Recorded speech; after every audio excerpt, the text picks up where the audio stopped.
હિન્દ, જય સંવિધાન। આપણે નાના કલાકારોનું સન્માન કરવું એટલે બહુ મોટી વાત છે અને જે ભરતભાઈ લેવા જે હર વર્ષે નાના કલાકારોને સન્માન કરે છે, એમને મનોમન બની રહે, એ આગળ એમને તરક્કી કરે, એના માટે એમનું ખૂબ સરસ રીતે સન્માન કરે છે। પાણીથી લઈને બધી વ્યવસ્થા કરે છે, કોઈ જાતની તકલીફ ના પડે કલાકારને। અને કલાકારોને સન્માન કરવું એ આપણો હક છે, અધિકાર છે, કલાકારને સન્માન કરવું જ જોઈએ। તો ભરતભાઈનો ખૂબ ખૂબ આભાર માનીશ કે નાના કલાકાર હોય કે મોટા કલાકાર હોય, દરેક કલાકારનું સન્માન કરે છે। ખાસ કરી જ્યારે એમને સમૂહ લગ્ન કરતા હોય અથવા કોઈ કલાકારને બિરદાવતા હોય ત્યારે પણ 1 રૂપિયાની ફી દર્શક મિત્રો ક્યારે પણ ભરતભાઈ લેવા લેતા નથી, ત્યારે તમે કેવું ગર્વ અનુભવો છો? ખાસ કરીને મેહુલભાઈ તમને ચોક્કસથી બહુ ખૂબ સરસ અનુભવ થાય। સમૂહ લગ્નમાં એક દીકરીને કન્યાદાન આપવું એટલે બહુ મોટી પુણ્યની વાત છે, જે ભરતભાઈ લેવા હર વર્ષે કરે છે। સમૂહ લગ્નમાં ઘણું બધું ફાળો આપે છે અને સહયોગ આપે છે, તો બહુ સરસ વાત કહેવાય, આપણા માટે ગર્વની વાત છે કે ભરતભાઈ લેવા જે એવોર્ડ શો કરે છે બહુ સરસ છે। એમના ખૂબ ખૂબ આભાર એમના માટે।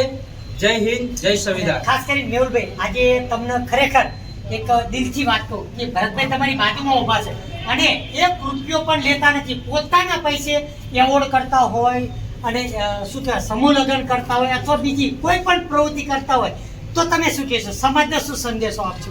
સમાજને મારો એક જ સંદેશ છે કે જે પણ આ ઓર્ગેનાઇઝર હોય, જે ભરતભાઈ લેવા જે એવોર્ડ સન્માન કરે છે, 1 રૂપિયો રજિસ્ટર ફી નથી લેતા, કલાકારને ફ્રીમાં સન્માન કરે છે અને કલાકાર જોડે પૈસા લેવા જ ના જોઈએ। એટલે જે લોકો લે છે ખોટું છે, પૈસા 1 રૂપિયો લેવો ના જોઈએ, કલાકારને ફ્રીમાં એમને સન્માન કરો, એમને મોટિવેશન મળે। ખાસ કરીને કેવા જિલ્લામાં આવા પૈસા કાર્યક્રમો થતા હોય? ઘણા બધા જિલ્લામાં તમે જો આજકાલ ઘણી જગ્યાએ એવોર્ડ શો કરે, 251 લે, 1000 લે, 2100 રૂપિયા લે છે અને સન્માન કરે કે બધી ફેસિલિટી આપીશું, પણ ફેસિલિટી નહીં, હોતું નથી। કલાકારને સન્માનની જરૂર છે, ફક્ત સન્માન કરો।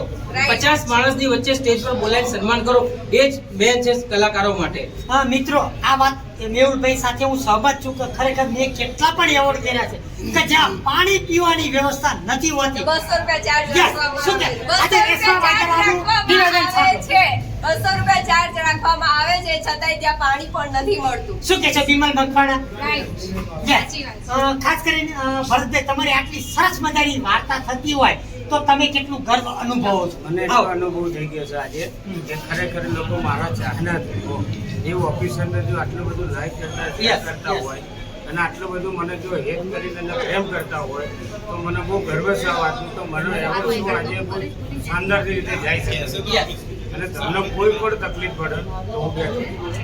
ખાસ કરીને દર્શક મિત્રોને એક જ વાત જણાવી કે રેશમા વાઘેલા, બિમલ મકવાણા, મેહુલ મકવાણા, ભરતભાઈ લેવા અને અમારા ખાસ મોટા બેન, મારી માં સમાન અમારા ભારતીબેન, જો કંઈ પણ કોઈ આર્ટિસ્ટને તકલીફ પડે તો તમે ભરતભાઈ લેવાનો નંબર મેન્શન કરીશ, એડ્રેસ મેન્શન કરીશ।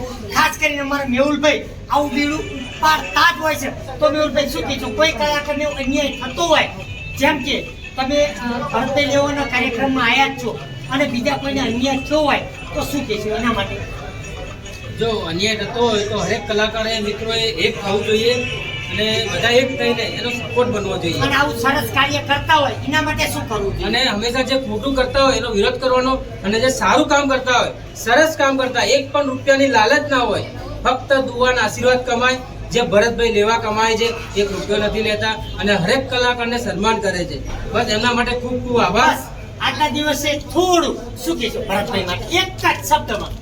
આજના દિવસમાં થોડું લેટ થઈ ગયું છે એવોર્ડમાં, પણ ભરતભાઈ ખૂબ મહેનત કરી છે આ એવોર્ડ શો કરવા માટે, તો ભરતભાઈનો ખૂબ ખૂબ આભાર માનીશ। તમામ કલાકાર વતી હું પોતે Mehul Makwana comedy actor and director છું અને મારા વાઇફ પણ છે જોડે। શું કહેશો રેશમાજી? હું તો એ જ કહીશ કે ભરતભાઈને એમનું ફળ મળવું જોઈએ। શું કહેશો બિમલજી? હું પણ એ જ કહું છું કે એમને ખાખડીને બોલો, જોરથી બોલો, ભરતભાઈ લેવાનું આયોજન કેવું લાગ્યું? બહુ સરસ લાગ્યું। યસ, એમને ભગવાન માતાજી ખૂબ આશીર્વાદ આપશે, દુઆ આપશે કે ખૂબ આગળ વધશે ને આ બોલો। નમસ્કાર, દેવ ઓફિસર ભરતભાઈ મનુભાઈ લેવા। આજે હું એવોર્ડ શો કરી રહ્યો છું, દરેક નાના મોટા એ મારી હું સન્માન આજે કરી રહ્યો છું। આજે ચા, પાણી, નાસ્તાની પણ વ્યવસ્થા કરેલી છે। કોઈ પણ તકલીફ પડે તો મને અહીં મદદ કરવી જરૂરી છે. ભરતભાઈ, મેં ઘણા બધા એવોર્ડ એવા જોયેલા છે કે જ્યાં એવોર્ડ આપતા હોય છે પણ નહીં પાણીની વ્યવસ્થા, નહીં ચાની વ્યવસ્થા. પણ આજે મેં બહુ જ જોયું કે અહીંથી જમવાથી લઈને પાણી, ચા, નાસ્તો અને બીજું કે જ્યાં પણ એક્ટર દેતા હોય ત્યાં પાણીની બોટલ મિત્રો, દર્શક મિત્રો, ત્યાં આપવામાં આવે છે. તો આના વિશે શું કહેશું? બસ મારે તો એક જ છે કે આજે મોટા સેલિબ્રિટી છે તો એવા નાના સેલિબ્રિટીને બી આપણે જેવું સન્માન મોટાને બી આપી શકીએ છીએ, સામે નાના માણસોને બી આપી શકીએ છીએ. આપણે સન્માન એવોર્ડનો મતલબ શું છે? એક સન્માન છે એ લોકોને ખ્યાલ પડે, પરિચય ખ્યાલ પડે કે ખરેખર આ જગ્યાએ થાય છે, સારું થાય છે અને વ્યવસ્થિત થાય છે. જેથી કરીને આપણે લોકો આ વ્યક્તિ દેવ ઓફિસર તરફથી દર વર્ષે મારો એવોર્ડ શો રહેશે. ખાસ કરીને આપણી વચ્ચે રેશમા વાઘેલા એક્ટર છે. ખાસ કરીને રેશમાબેન, આજે તમને જે આ કડી કમળમાં જે આયોજન કર્યું છે કેવું લાગ્યું? બહુ સરસ લાગ્યું છે અને ભરતભાઈ એવા હર ફેરી આવી રીતે જ કરે છે એવોર્ડ ફંક્શન. એમને નાના મોટા બધા જ કલાકારોને એક સન્માન કરે છે અને સરસ મજાનો એવોર્ડ ફંક્શન રાખે છે. અમને ખૂબ આનંદ થાય છે. એમના માટે અમે એમનો ખૂબ આભાર. રેશમાજી, આજે ખાસ કરીને બપોરથી પબ્લિક આવી રહ્યા છે અને ખાસ કરીને જમવાનું, પાણી, બોટલ, ચા, નાસ્તો, તો શું કહેશો એના વિશે? આ સુવિધા એમના એવોર્ડ ફંક્શનમાં દર સાલ હોય જ છે અને અમુક એવોર્ડ ફંક્શનમાં એવું હોય છે કે આપણે પાણી માટે બી વલખા માંગતા Yes, હોય છે. yes, yes. પણ ભરતભાઈના ત્યાં એવું નથી હોતું. પણ અમુક લોકો એ છતાં પણ એમનું નામ ઉછાળે છે. તો હું એ જણાવીશ કે આ ફેરી આવું કોઈ કરે નહીં, કારણ કે આના પાછળ એમને બહુ મહેનત કરે છે, બહુ પૈસા નાખે છે ને આપણા જેવા નાના કલાકારોની ઓળખાણ કરાવવા માટે એવોર્ડ ફંક્શન રાખે છે.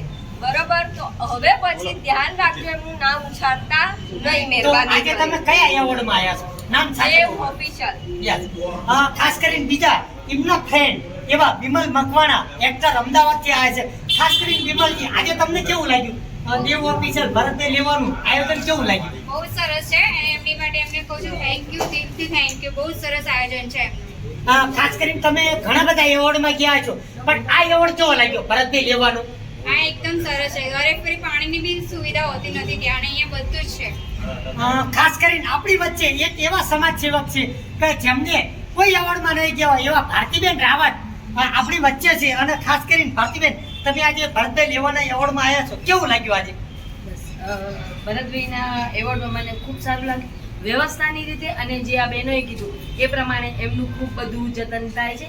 અને સારામાં સારી વસ્તુ એ કે નાના કલાકારોને જે આગળ જવાનું છે એ પ્લેટફોર્મ આપણે અહીંયાથી ઊભું કરી શકીએ. ખાસ કરીને હું એક વાત કહી દઉં કે ભરતભાઈ લેવાના એવોર્ડમાં જે ચાદરના ઓનર છે એવા અમારા ભારતીબેન રાવત આજે અહીંયા ઉપસ્થિત છે. અને ખાસ કરીને તમે જ્યારે પણ કોઈને ડોનેટ કરતા હોય છો તો તમને કેવું ફિલિંગ થતું હોય છે? મને ડોનેટ એટલે ડોનેટમાં સાલ કે કોઈ ચીજ આપવી મોટી વસ્તુ નથી, પણ એ આપણે એમનું સન્માન કરીએ છીએ, આપણે એમને પ્રેમ આપીએ છીએ, એનું મહત્વ છે. બસ એ રીતે જ હું આપું. ખાસ કરીને તમે સમૂહ લગ્નમાં અત્યાર સુધીમાં કેટલો હેલ્પ કરી છે એ અમારા દર્શક મિત્રોને જણાવો. મેં ક્યારેય ગણ્યું નથી પણ મને આ વર્ષમાં લગભગ મારા 300 પાનેતર 300 છોકરીઓને પાનેતર જઈ ચૂક્યા છે અને હું લગભગ ગણતરી નથી રાખતી આની.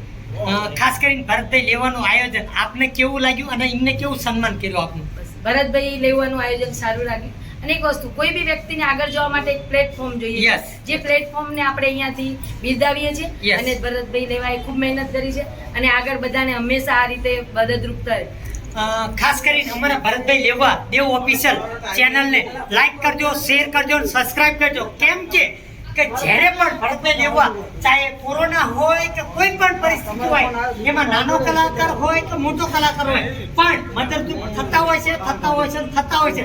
એ આપણી વચ્ચે રેશમા વાઘેલા, વિમલ મકવાણા અને ખાસ કરીને મેહુલ મકવાણા પણ આજે અમારા કેમેરામેન તરીકે છે એટલે એ નથી બોલી શક્યા, પણ એમને હું બોલાવવાની કોશિશ કરી. તો આવો મેહુલભાઈ, ખાસ